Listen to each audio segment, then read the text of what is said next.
नमस्कार। मेरा नाम डॉक्टर अवधेश खरे है। एड्यूवेंचर के इस एपिसोड में आपका स्वागत है। कुछ छात्रों, शिक्षकों और दर्शकों को सुझाव पर हम स्लाइड मोड में आज ओपन बुक असेसमेंट पर चर्चा करेंगे। एड्यूवेंचर प्रोफेसर ए.के. खरे यानी मेरा और प्रोफेसर एच.के. सहजवानी का ज्वाइंट वेंचर है। इसमें हम लोग मुख्यतः नेशनल एजुकेशन पॉलिसी से संबंधित विषयों पर चर्चा करते हैं।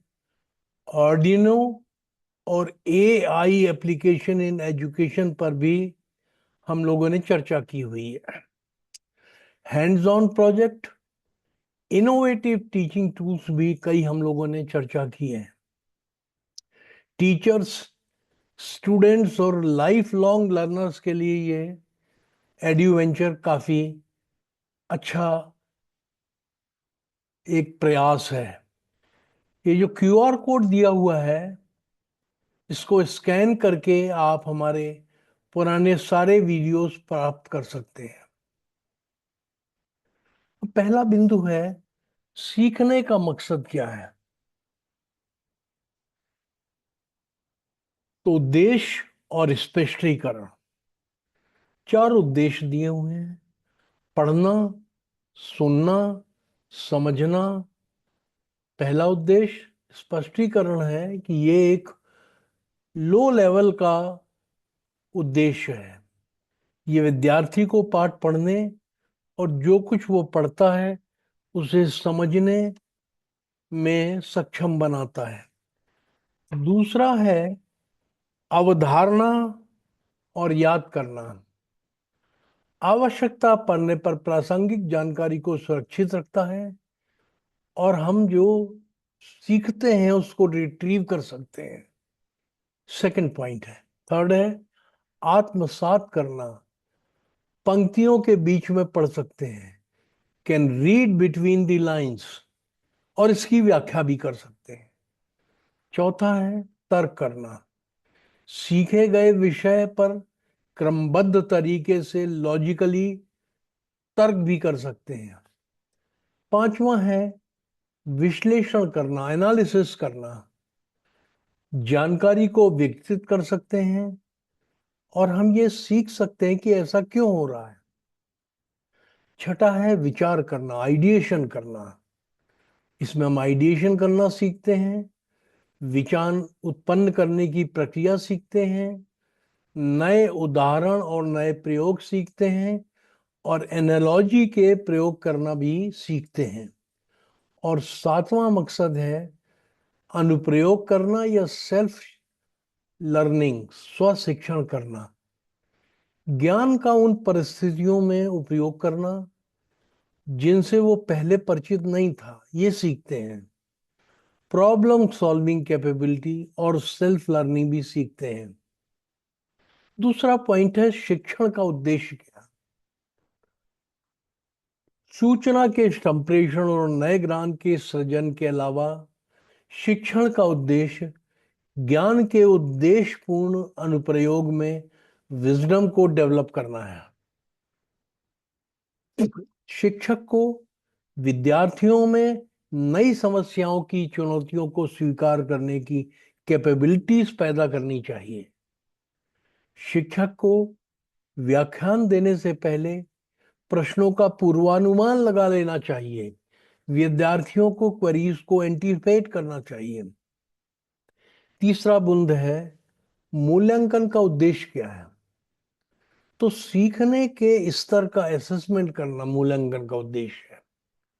शिक्षार्थियों को उनकी लर्निंग कॉम्पिटेंसीज को समझने में मदद करना, ये भी उद्देश्य है।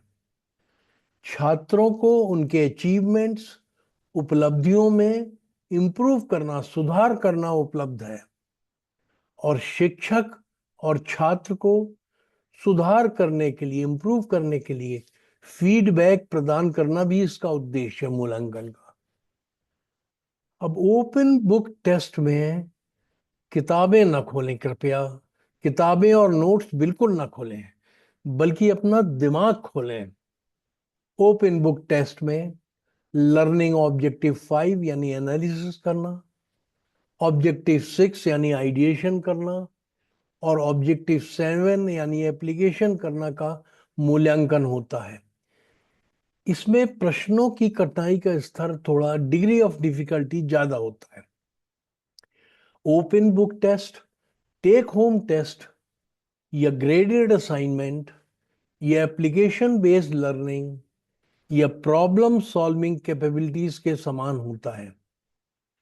टेक होम टेस्ट में छात्र प्रश्न पत्र को अपने घर ले आ सकते हैं और कुछ समय बाद, 6-7 दिन बाद, वे हल करके उत्तर पुस्तिका को जमा करते हैं। ये व्यवस्था 50 साल पहले मेरे समय में आईआईटी कानपुर में लगी थी। इस प्रक्रिया में नकल करने की संभावना समाप्त हो जाती।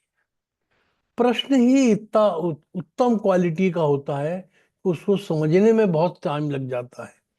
ओपन बुक टेस्ट में प्रश्नों को हल करने के लिए परीक्षा हॉल में सीमित समय दिया जाता है, और ये सीमित समय की परीक्षा है, 3 घंटे की परीक्षा है। अब हम परीक्षा और मूल्यांकन में जो बदलाव हो रहा है उसके बारे में चर्चा करेंगे। हम पहले भी डिस्कस कर चुके हैं और हम जानते हैं कि इसमें 4 कंपोनेंट होंगे: self assessment, peer assessment, project based inquiry based learning में बच्चे की प्रोग्रेस, और चौथा है टीचर असेसमेंट। मूल्यांकन के तरीके वैज्ञानिक होने चाहिए, जिन्हें सीखने में लगातार सुधार करने और सीखने के स्तर को टेस्ट करने के लिए डिजाइन किया होना चाहिए।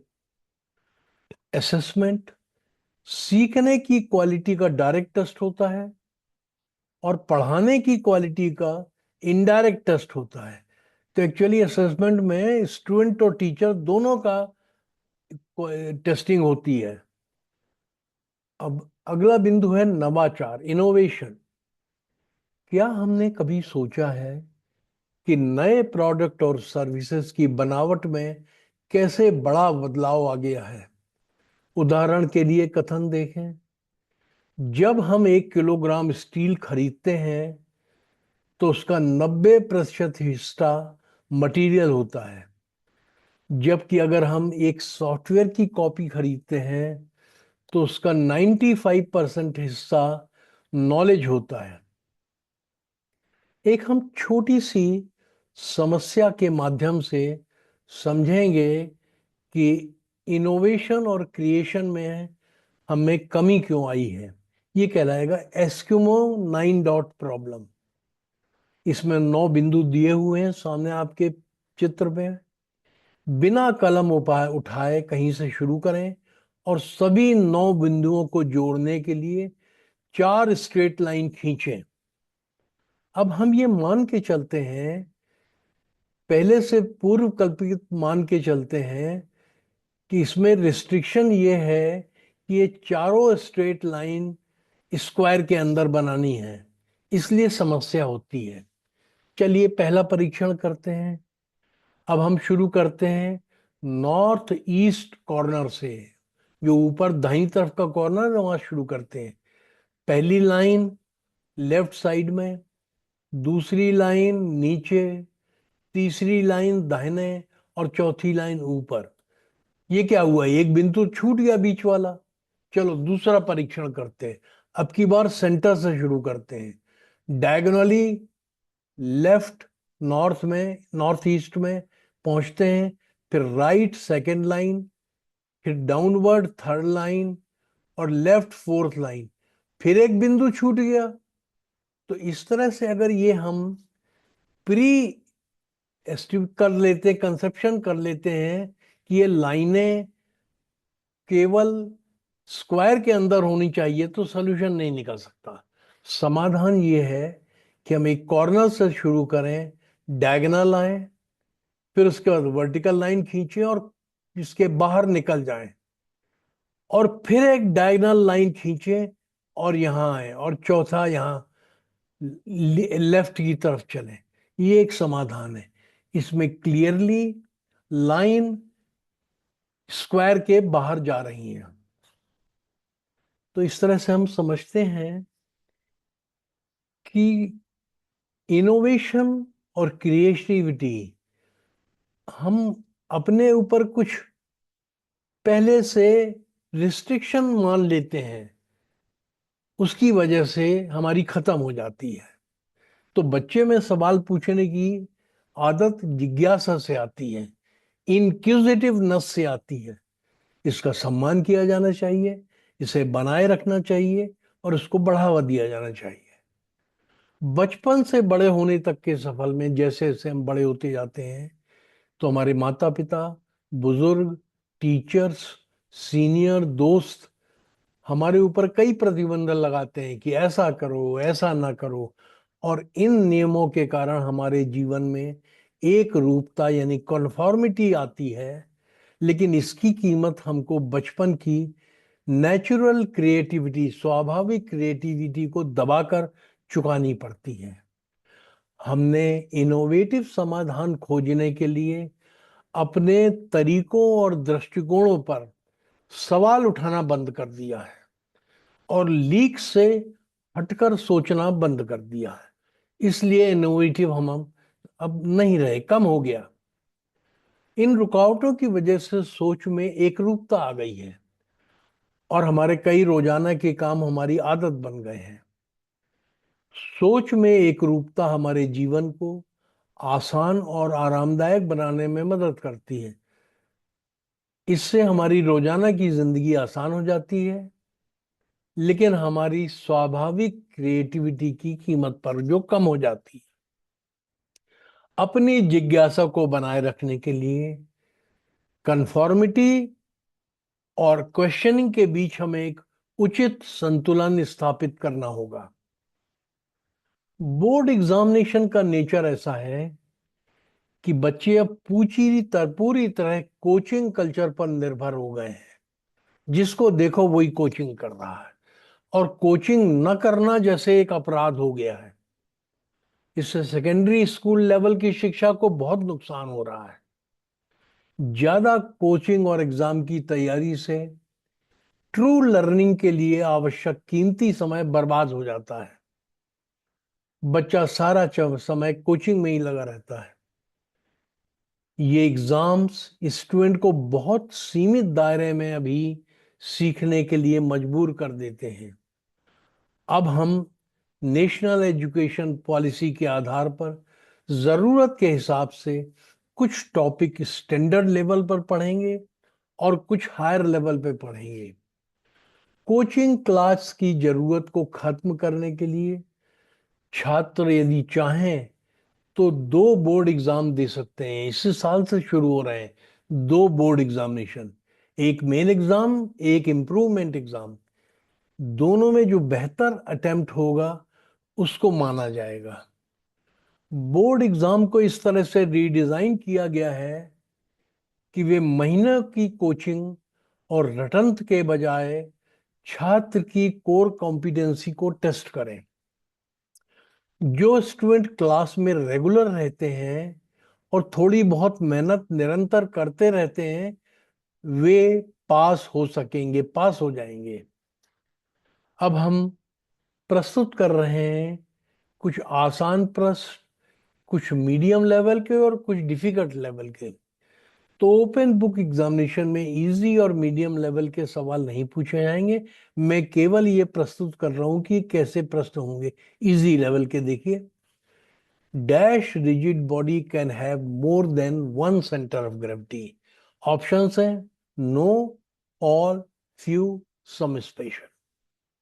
दी करेक्ट आंसर इज नो। हम हर सब लोग जानते हैं। दूसरा है the resultant of two concurrent forces 35 Newton and 225 Newton cannot have following magnitude। तो ये तो इजी प्रश्न है, आसान प्रश्न है। मॉडरेट प्रश्न होंगे कि जैसे एक स्क्वायर दिया हुआ उसमें फोर्सेस लगी हुई हैं, तो resultant of the given force system if it is in the figure is a couple. अगर जो फोर्सेस लगे हैं उनके रिजल्टेंट एक कपल होगा, then the magnitude of the force P is equal to A, B, C, D, 4 option दिए हुए हैं। ये थोड़ा सा आपको मेहनत करनी पड़ेगी इसका आंसर निकालने में। दूसरा मॉडरेट सवाल यह है कि A says that a force cannot be resolved into three coplanar components acting in three directions. B says that three forces P, Q, and R, P greater than Q, greater than R, acting at a point are in equilibrium, then P must be less than or equal to the sum of Q plus R. अब question है who is correct, ए और B और both और none of them. 4 option दिए हुए हैं।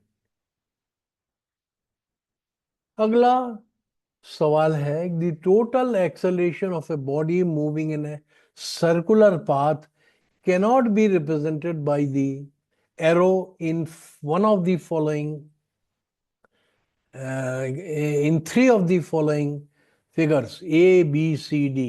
ए केवल एक करेक्ट है, बाकी 3 गलत हैं। आपको निकालना है कि कौन से गलत है। अब हम डिफिकल्ट क्वेश्चंस की तरफ आएंगे जो ओपन बुक एग्जामिनेशन में इसी तरह के सवालों की हम उम्मीद कर सकते हैं। The first question is a top जो लट्टू है spinning about it's vertical axis is slightly displace. छू दें अगर हम लट्टू को तो उसकी जो वर्टिकल एक्सिस है वो थोड़ी सी डिस्प्लेस हो जाती है। By making the axis inclined, और वर्टिकल एक्सिस लट्टू की झुक जाती है। Then the axis of the top it starts revolving about the vertical axis. In which direction? Clockwise, counterclockwise, any direction it likes or depends upon the direction of the spin of the top. Now this is a difficult question. The next question, I have made this question an innovative question. The earth spins on its axis in counterclockwise direction if seen from North Pole to South Pole, and revolves around the sun also in counterclockwise direction. Suppose both the motions go clockwise. मान लीजिए कोई ऐसी देवी घटना होती है, भगवान ऐसा चाहते हैं कि ये दोनों मोशन क्लॉकवाइज हो गए, then A says the pattern of sunrise and sunset will change. B says that the pattern of time zone will change. The question is who is right? Only A, only B, both A and B, and neither A nor B. सोचने की जरूरत पड़ेगी इस सवाल में। Another question is, difficult question is, a faulty balance beam ACB, balance beam है ACB, C midpoint है, is 30 centimetre long, 30 centimetre लंबा है, और जो फलक्रम सी बीच वाला है it is 14.5 centimetre from end A and 15.5 centimetre from end B, बिल्कुल एग्जैक्ट बीच में नहीं है। It is required to weigh 15 kg of wheat using this balanced beam in minimum attempts. Explain these steps, how it can be done. अगला सवाल है of difficult category. Figure देखिए, there is a weighing machine. On that weighing machine a man is standing. The weight of the man is W Newton. Then there is a pulley. A rope is passing over the pulley. The man is holding one end and a load P is attached to the rope on the other end, and the man is pulling the load P through a rope passing through the pulley. सवाल है, if the weight of the man W is 600 Newton, load being lifted is equal to P, then first part of the question is what load should be lifted so that the weighing machine reading is 150 Newton. Now the reading of the weighing machine is 150 Newton. और दूसरा सवाल है, how can he lift a load of 700 Newton. Now the next question is a balance beam AB is equal to 30 centimeter, has weight 10 Newton, acting at a point G, center of gravity is G, which is 5 centimeter from the fulcrum C. A weight of 1 Newton is placed on the left pan. It will cause the beam AB to rotate. Now this also will require certain amount of calculation. Another problem. So there are two walls 4 meter apart. Look at the figure. They are 4 meter apart. On left wall there is a point A, and on the right wall there is a point B, and a rope 5 meter long ADB is attached to these two walls. This length of the rope is 5 meter. A pulley is resting between A and B. So the question is, a pulley D carrying load P can slide along a cable ADB whose ends A and B are attached to the walls 4 meter apart. At what height H? Look, B point is slightly above the line AC, and this height is H. At what height H should B be located above A so that the tension T in the cable is minimum? You'll require a lot of effort, but in fact, the answer is very simple. And the next question is, 4 figures are given. There is a beam AB which has different end conditions, fixed or simple supported, and length is same and in all the cases. Load is same, central load P. You have to calculate the reaction at point B and point B in all of these 4 cases, which will be maximum in case number A, B, C और D. B point पे reaction किस particular figure में maximum होगा? अब ये सवाल है कि no calculation is required, only by looking at the figure you will be able to tell कि किस केस में बी पॉइंट पे रिएक्शन मैक्सिमम होगा. अगला है, पृथ्वी अपनी झुकी हुई धुरी पर घूम रही है. The axis is inclined to vertical at 18.5 degree. वो घूम रही है. ये सूरज के चारों ओर भी चक्कर लगा रही है और लगभग 365 दिनों में एक चक्कर पूरा करती है.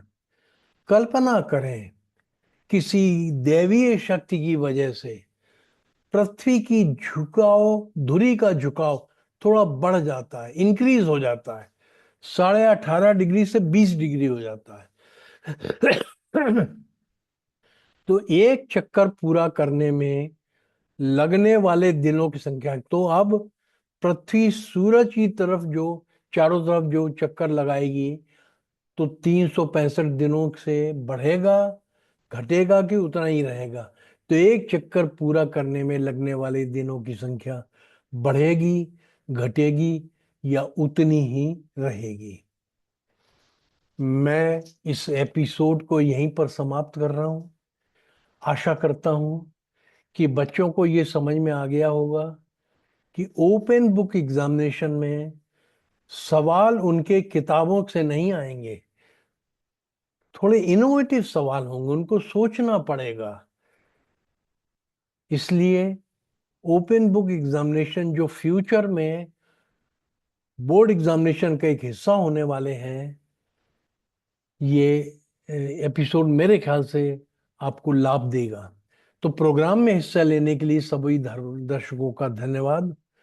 हम हर मंगलवार को एपिसोड जारी रखेंगे एडवेंचर का, और अगले मंगल को एजुकेशन से संबंधित किसी और टॉपिक पे चर्चा करेंगे. जय हिंद.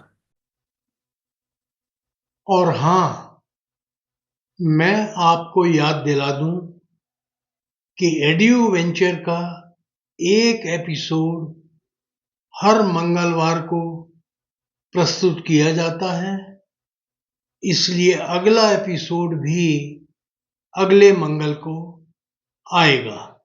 धन्यवाद।